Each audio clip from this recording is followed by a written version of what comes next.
Hello and welcome to today's episode of Comms Business Live. I'm Charlotte, editor of Comms Business, and I'm delighted to be joined by Scott Goodwin, Managing Director at NetSapiens. Welcome to the show, Scott. Hi Charlotte, hope you're well. You too. Thanks for joining us. So in this episode, we'll be exploring independent service providers and where they fit in the ever-evolving channel ecosystem. Historically, the business market has had its technology needs satisfied by a broad service provider community.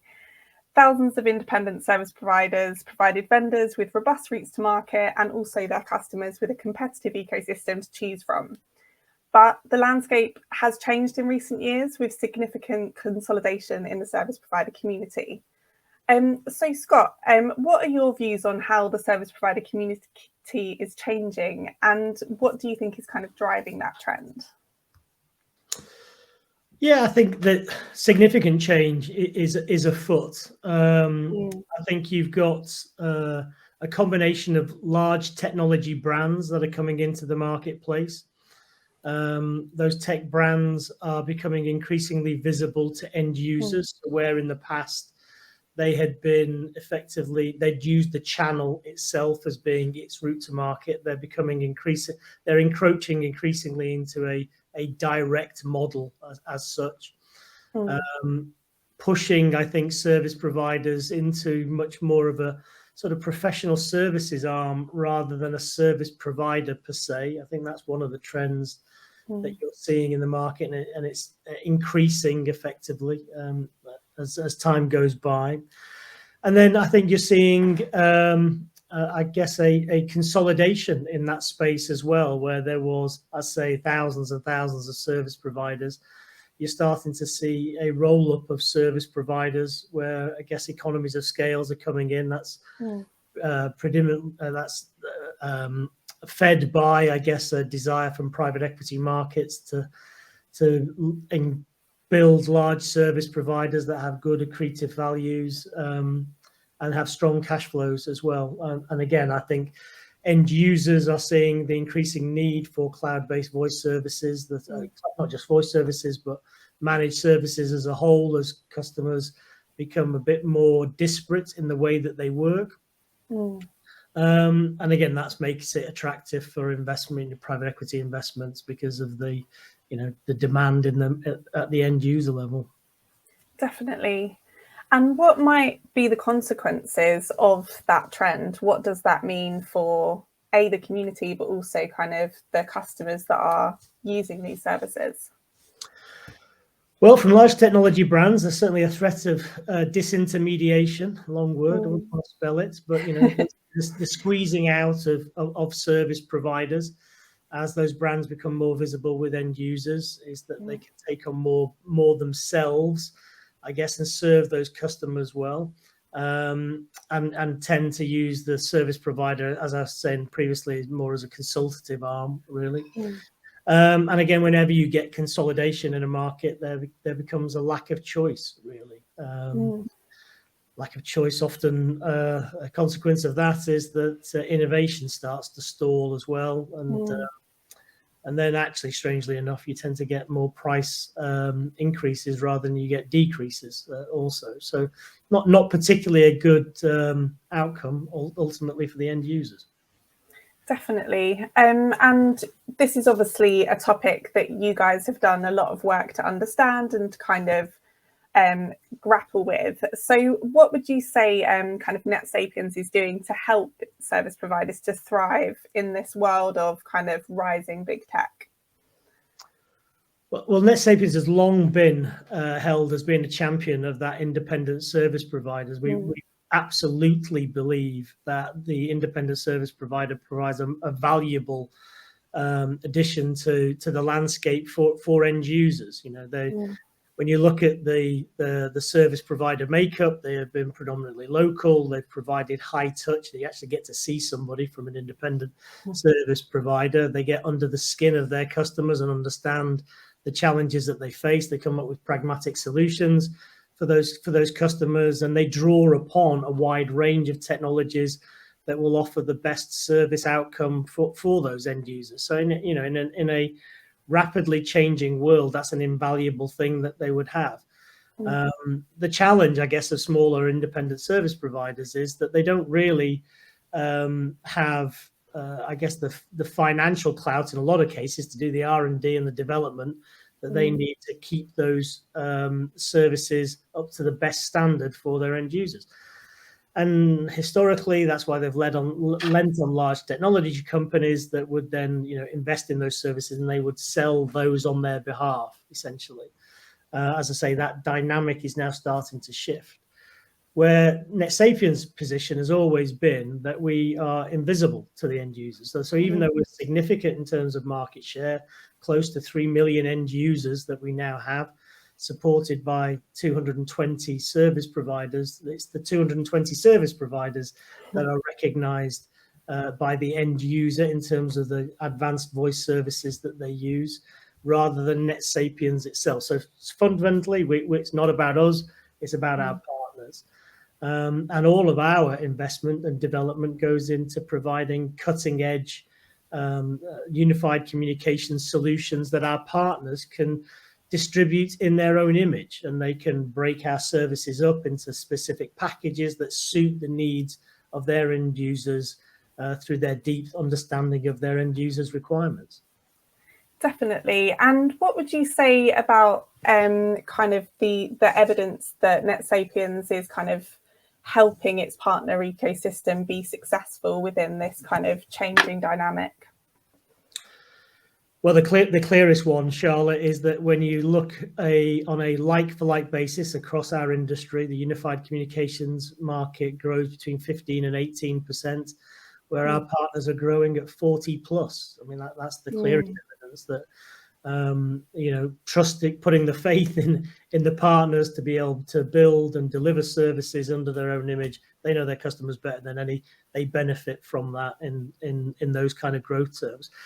Incidentally, in a market that is also stalling in terms, or reducing in the margins that these service providers gain from large branded UC packages, our customers, unlike others, are seeing their margins improve as well, which again I think is purely down to the fact that if you give the right tool sets to the right partners, they can work extremely good magic with those, and they can compete with anybody. Definitely. And the market is continually evolving, as we've just talked through, and new challenges are always kind of coming at us on the horizon.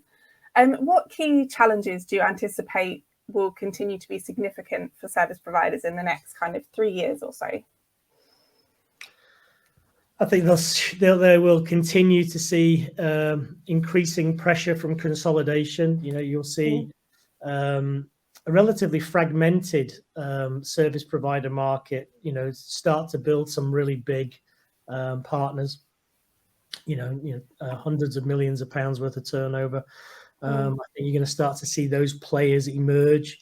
And again, that will have, opportunity will come with it to be able to, defend themselves against Leviathan type businesses. That's where they've always had that in their armory, the small independent service provider, or the smaller independent service provider. They'll always be much more agile as well. I think they will also start to see their service proposition focus much more around, service delivery, that high touch capability as well. I think from technology standpoint, you're going to see an increasing, we're certainly making those investments now, an increasing interaction with AI technology, providing greater automated processes as well. We're putting a lot of time, energy, and effort in those areas, as well as APIs, which are becoming, very much at the front of what we do. Through the likes of the API that can allow our partners to be able to integrate our technology with other elements that they feel fit will add great value to their end users. We like to think at NetSapiens we play extremely well with others, where I guess a lot of our competitors don't. It becomes much more proprietary on that basis. I mean, those things, technology enhancements through AI, and I think the challenges of a consolidating market. Yes, absolutely. And those kind of technology changes that you're bringing into kind of NetSapiens' own offerings are obviously something that's going to help the independent service provider community to compete. But I just wondered if there was anything else that you might say about how these independent service providers will continue to kind of be successful in a market that is changing. Is there anything else that they kind of bring to the table that keeps their customers coming back to them?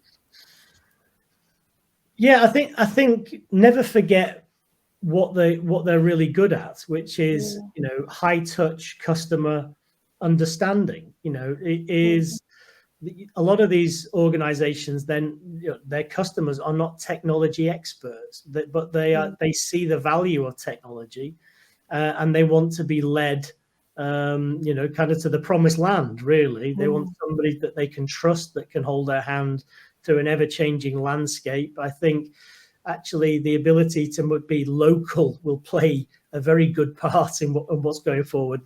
These large technology brands, you know, they're all well and good in terms of, you know, kind of, you know, painting large visions essentially for people, but you never really get to see anybody in these big brands. If you do, you're communicating via some kind of online bot of one kind or another. And I think particularly in the small to medium market, there's an increasing appreciation for the people that are, you know, interactive with you, that are local to you, that have taken the time to really understand what that business is, how it operates, and how it can improve its productivity. You know, these things are, you know, quite personal in nature, really, and probably, you know, the exact opposite of, you know, kind of interacting with a large technology brand, really. So stick to what has always been useful for them, I think would be, you know, one of the areas that I would encourage them to continue to do.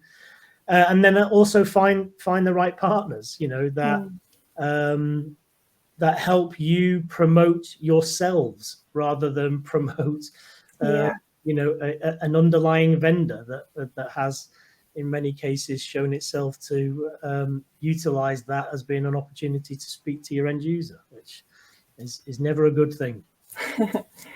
So it really sounds like it does come down to kind of user experience, customer experience, and then also just emphasizing the heritage of their own brand within their customer base. Yeah, I think technology. I think, you know, if you've been a service provider, you've been around for 10 years, you've already established a relationship and a position of trust. Yeah.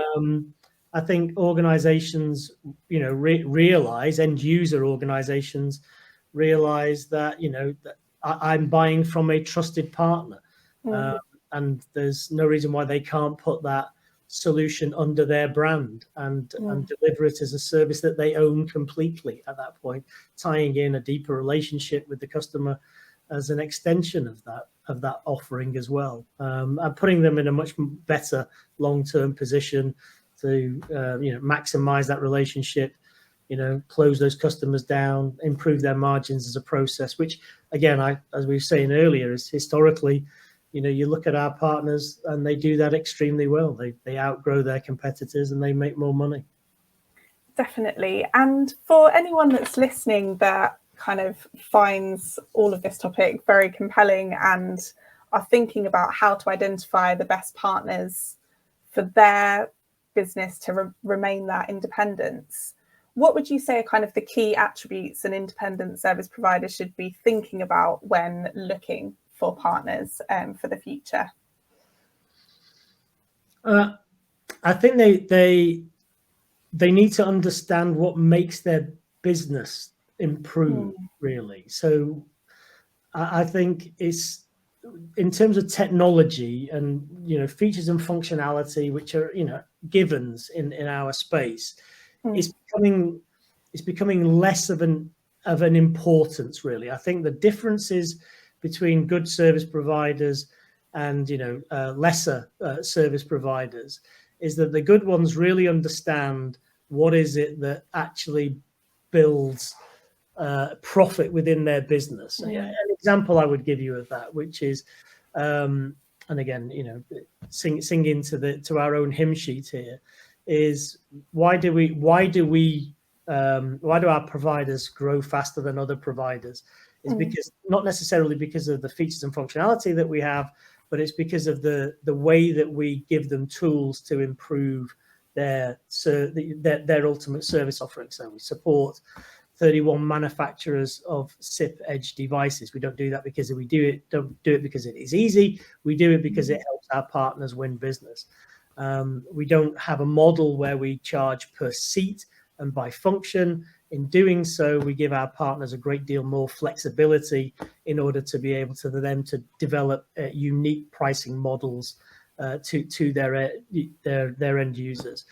We provide our partners with deep SIP monitoring tools and tracing tools that allow our customers to be able to solve problems at the point of demand and get things right first times. These are nothing to do with features and functionality, but they're everything to do with making our partners more profitable, making them more engaged with their audience and user audience. And it's things like that they've got to look at. Look beyond, how does that feature set compare with this feature set because they're pretty much on parity now across the industry. It's about who's giving me better tools to leverage my business. Absolutely. Lots of food for thought there for all of our listeners. So that brings us to the end of this episode. Scott, thanks so much for sharing these insights with us. No, you're welcome, Charlotte. Always a pleasure. Definitely. And as we've heard, NetSapiens service providers are thriving in a challenging market because the company is enabling its partners to build innovative services for their customers. And the company is also providing its partners with greater control over pricing strategies, as well as giving partners a better user experience. If you'd like to discuss any of this with Scott and the NetSapiens team, there are some links in the video description to help you do just that. But for now, goodbye, everyone. Thank you. Thank you.